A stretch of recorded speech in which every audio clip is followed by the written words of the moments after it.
So this is going to be my final presentation for world literature. So I chose to write my final about The Book of the City Ladies by Christine de Pizan.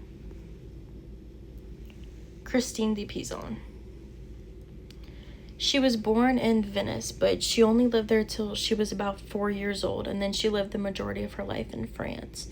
France is where she met her husband, who she married at about 15.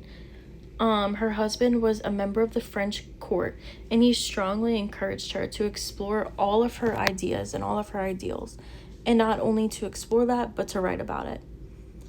Between her father and her husband, who both had privileges to the Royal Library, she was also granted access to the Royal Library, and because of that, there were so many books she was able to read, there were so many things she could know about, and much of the readings that she had read that we'll discuss later on was because of her access to the Royal Library.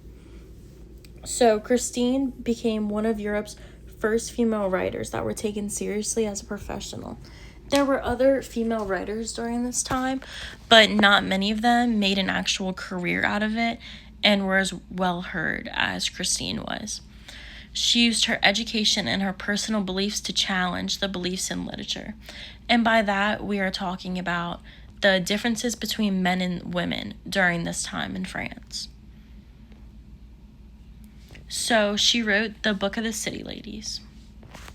The Book of the City Ladies is a symbolic work of literature written to defend women against the negative stereotypes that were common during the early 15th century in France. In part 1, which is the part that we read in class, Pizan begins by describing how she becomes discouraged after reading many of the books written by men. Those books claim women are born inferior and lack knowledge compared to the men. Christine disagreed with how women were portrayed at the time. 3 symbolic figures, Lady Reason, Lady Justice, and Lady Rectitude, helped to encourage her to ignore the beliefs of men.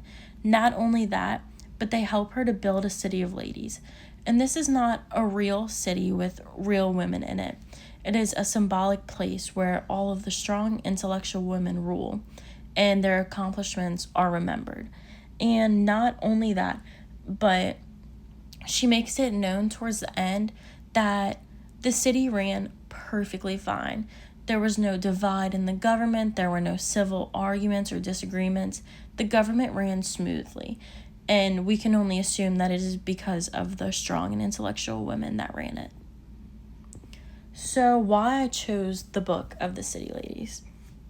So as a woman living in 21st century America, I chose the Book of the City Ladies because its message is still relevant today. Women have many rights and opportunities now that did not exist in the 15th century. Gender stereotypes and equality has not completely disappeared. Looking back on that, life is completely different now. I'm sure women back then couldn't even imagine having the rights that women have now.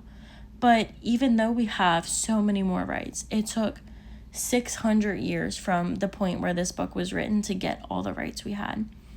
And reading this book truly made me realize that women have been fighting for their voices to be heard for centuries, and change takes time and patience.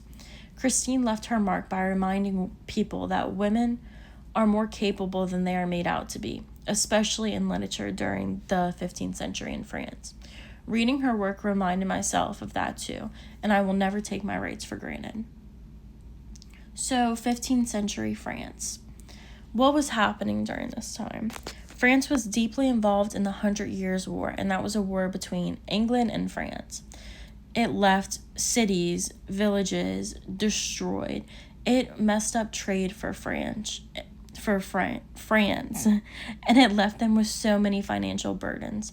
So because of everything that was happening, the French monarchy was weakened, and it was making it hard to maintain order in France. And not only that, but all the people in France were still recovering from the effects of the Black Death. And also, just to add the cherry on top, women had limited legal and educational activities. Christine had more rights than many women at that time did. The fact that she had access to the library was so beneficial for her in so many different ways. And numerous women during that time did not have that like she did. So, major themes and influences. First off, the Bible. Christianity was a huge major influence during this time period, not only on the French society, but on Christine herself. Medieval writers had even blamed Eve for the fall of humanity, and mainly just because of the fact she was a woman. So Christians value virtue, justice, charity, and so many other things that Christine is really big on. And the discussion of the three ladies related strongly to Christianity in the Bible. Not only that, but the Bible argues on numerous occasions that men and women are equal in the eyes of God. And that is exactly how Christine thought as well. So the 100-Year War was taking place from 1337 to 1453. It was a conflict between England and France. It devastated farmland, towns, villages. And not only that, it caused famine and economic distress in France during this time. Thousands of people were left either dead or missing because of this war.